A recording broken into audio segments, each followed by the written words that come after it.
Le chat botté. Un meunier avait 3 fils. À sa mort, ses enfants se partagent son héritage. Le fils aîné prend le moulin, le second l'âne, et le petit dernier se retrouve avec le chat. Le malheureux se lamente. Chat, quand je t'aurai mangé, il ne me restera plus rien. Maître, j'ai une meilleure idée, répond le chat en agitant la queue. Donnez-moi une paire de bottes et un grand sac pour explorer les environs. Et d'ici peu, vous verrez, vous serez l'homme le plus riche du monde. Le garçon hésite, puis il se dit. Hier, le chat a réussi à attraper 12 souris, sûr et certain c'est un malin, et il donne au chat ce qu'il désire. Le chat saute dans ses bottes, il remplit son sac d'herbes tendres et s'éloigne à grands pas. Près d'un buisson, il s'allonge sur le sol et fait le mort. 1 minute plus tard, un lapin curieux entre dans le sac. Crac, le chat le tue sans pitié. Vite, il va frapper à la porte du palais et s'incline devant le roi. « Sire, mon maître le marquis de Carabas vous offre ce lapin pour dîner. »« Dis à ton maître que je le remercie, » répond le roi ravi. Content de son succès, le chat apporte chaque jour au roi des produits de sa chasse, et le roi aime de plus en plus le marquis de Carabas. Un matin de printemps, le chat apprend que le roi doit aller se promener avec sa fille, la plus belle princesse du monde. Aussitôt, il dit à son maître.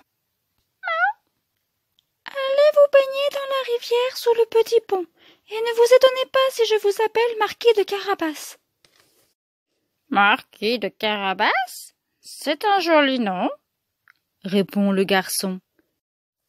Et il obéit à son chat. Il est à peine dans l'eau que le carrosse du roi arrive, tiré par 6 chevaux. À ce moment, le chat se met à hurler. « Au secours! Mon maître le marquis de Carabas est en train de se noyer !»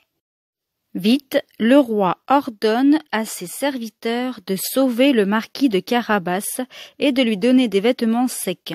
Le marquis de Carabas est si beau avec ses habits neufs que la princesse lui demande de monter dans le carrosse à ses côtés. Le chat en ronronne de plaisir. Puis il file devant, dire aux paysans qui travaillent dans de grands champs de blé « Ah, bonnes gens, si vous ne dites pas au roi que ces champs appartiennent à monsieur le marquis de Carabas, vous serez tous hachés menus comme chair à pâté. » Tout de suite après, le carrosse arrive et le roi, curieux, demande aux paysans. « À qui appartiennent ces superbes champs ?»« À monsieur le marquis de Carabas, » répondent les paysans effrayés par les paroles du chat. « Le marquis de Carabas est vraiment très riche, » dit le roi surpris. Pendant ce temps-là, le chat reprend sa course et pénètre dans le parc d'un énorme château. « Ah, bonnes gens, à qui appartient ce château ?» demande-t-il. « À l'ogre le plus riche du monde !» répondent les serviteurs d'une seule voix. Aussitôt, le chat va s'incliner devant l'ogre. « Dans le pays, on raconte que vous avez des pouvoirs magiques et que vous pouvez vous changer en lion. Est-ce vrai? »« Bien sûr, » rit l'ogre. Et en 1 seconde, sans laisser au chat le temps de faire ouf, il se transforme en un énorme lion rugissant. Affolé, le chat saute sur le rebord d'une fenêtre et bredouille. « Bravo, Mais je parie que vous ne pouvez pas vous transformer en souris.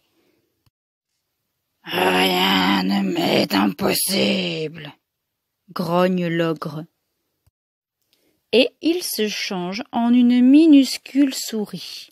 Sans hésiter, le chat l'attrape et l'avale tout rond. Puis il court à la grille du château et dit au roi qui arrive dans son carrosse. « Sire, soyez le bienvenu dans le château de mon maître, le marquis de Carabas. »« Marquis, comme vous êtes riche !» s'exclame le roi. Le marquis de Carabas sourit d'une oreille à l'autre. « Vous devez mourir de soif, sire. Faites-moi l'honneur d'entrer chez moi. » Et après avoir bu 2 verres de vin, le roi déclare. « Monsieur le marquis, je vous donne ma fille en mariage. » C'est ainsi que le marquis de Carabas épouse la princesse la plus belle du monde. Satisfait, le chat ronronne. « Ah, je n'ai plus besoin de travailler. » Le chat botté s'installe dans une des plus grandes chambres du château et ne se fatigue plus à attraper des souris pour son repas. Dès qu'il miaule, un serviteur lui apporte à dîner sur un plateau d'argent.